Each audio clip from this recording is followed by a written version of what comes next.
On this day in 2015, not 2015, I'm sorry, on this day in 1915, chemical weapons were used for the first time. In World War I, chemical weapons were used by the Germans against the Allied forces in Belgium, in Flanders Field. There's a poem about that. You may have heard it. Welcome to Wolf's Watch. I'm Wolf. This is a dark opening. Stay with me, though. There's light at the end of this conversation. There's point to this. Not to be a fretful Friday, but to bring some insights to you. So think about this. Chemical weapons were used, mass casualties in Belgium, of all places. And this was, an area in Flanders in Belgium. I'm looking up some information off on the side here to make sure I get you the right info. That had been the site of conflict since the 1300s. Because that area had been a massive, actually, economic force prior to, 1383, when it was sieged by the French, and has been a site of repeated conflict since then. So think about that. 1915. That is over what?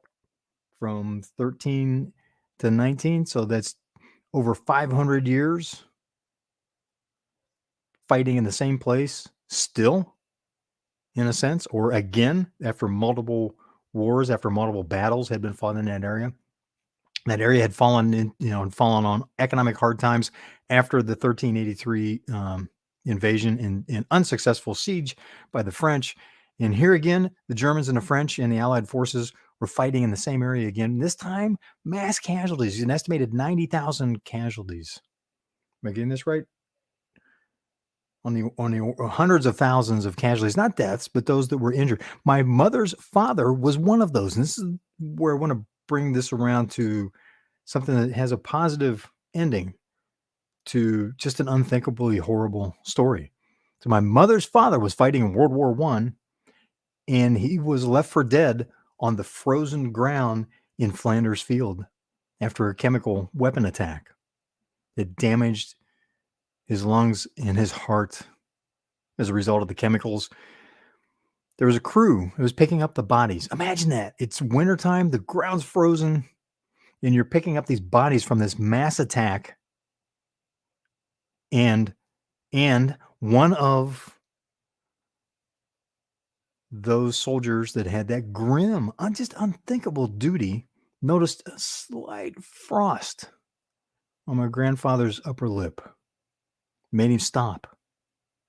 And instead of picking him up and throwing his body on the truck stacked with other dead bodies, many frozen after laying in Flanders Field, stopped and called over for help.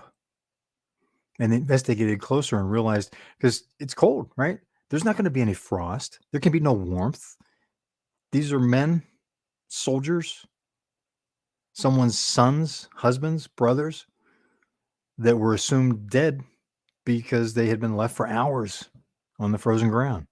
So there shouldn't be any frost. There'd be no warmth from the body to cause frost. So they double checked and realized, yeah, you know what? Almost no pulse, but there was a pulse. And because of that man's actions, my grandfather's life was saved. Now, he went on after World War I to live through the Great Depression. Grinding economic turmoil, very hard for many, many families. 30% unemployment at its worst, at the worst time during the unemployment. And then World War II, to see his brothers and sons be involved in another global conflict. Korea. My uncle, one of my grandfather's sons, ended up fighting in Korea, Marine Corps chopper pilot. Yet, suffering through the damage that was caused by that chemical attack, that gas attack, he had 17 heart failures throughout his life.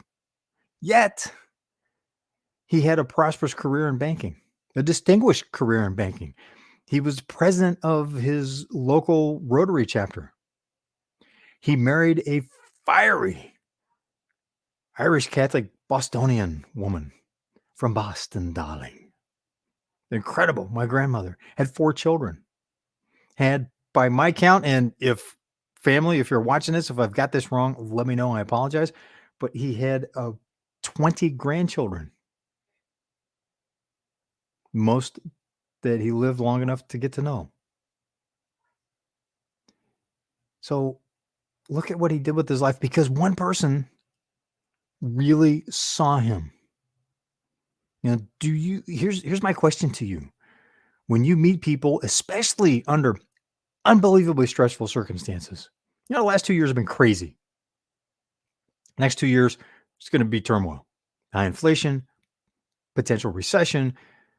We know there's some more supply chain issues more supply chain disruptions that are coming because there are fertilizer shortages for planting this spring's crop.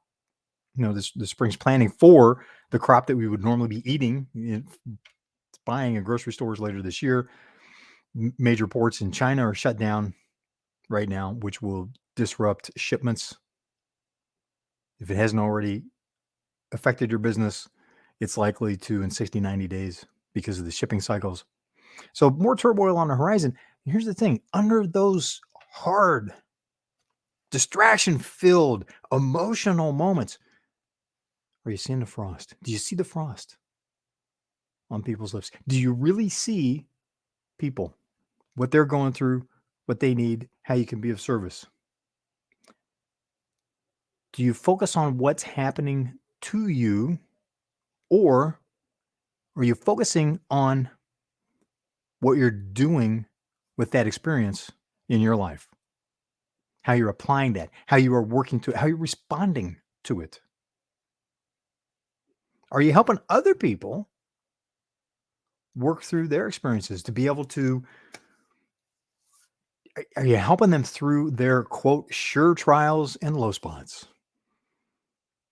One of my favorite reference books has that phrase in it. Sure trials and low spots. Not maybe, not could possibly, not maybe happened to them over there. Everybody, sure trials and low spots in life. Life deals catastrophe at times. Things happen that fast. Things can change. Someone runs a red light, slams into your car, slams into someone that you know, their car.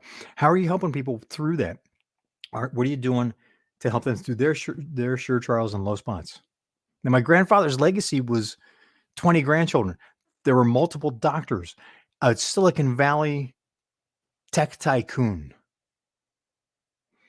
professional salespeople, executives, professors. They went on to achieve a lot. The legacy, just 2 generations from his experience, you know, went all the way back in World War I. He could have been left for dead. Even though he wasn't, someone could have missed that frost on his lip because they were hustling through an unpleasant task. That's not even an appropriate way to state it. How awful, right? Picking the bodies up off the battlefield after a chemical attack killed thousands. But one person in their stress, in their despair, saw the frost on my grandfather's lip. And he went on to have that, because of that, he went on to have the legacy, 20 grandchildren that achieved a lot. An all-nation football player from school. Didn't go pro, went to become a very successful executive. So a lot of impact, a lot of impact. How are you looking at your legacy? 2 generations out, 200 years out. What is your legacy going to be? What do you want it to be? And are you living consistent today with that? 2 big questions. Are you considering your legacy and using what you experience to live consistent with that? Leveraging those experiences to create that legacy? Second, are you helping others through their sure trials and low spots so that they can focus on learning from their experiences and moving forward with creating a positive legacy as well? That's the light at the end of the tunnel. At the end of the day, are you leaving the world a better place than you found it? There's a lot of different ways to do that.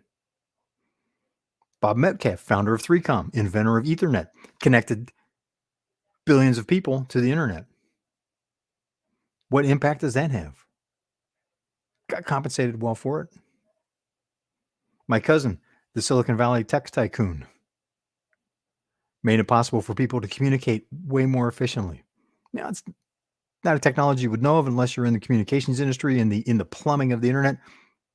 I was involved in the creation of tech that helps people communicate, makes live interactions like this possible because we've got the speed on the internet to feed the video, audio, and chat as I'm watching over here in the window real time.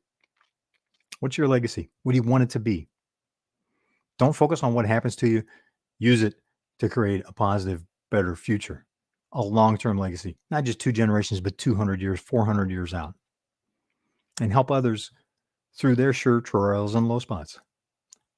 I'll say that again, sure trials and low spots. It's part of life. We're here to help each other with that.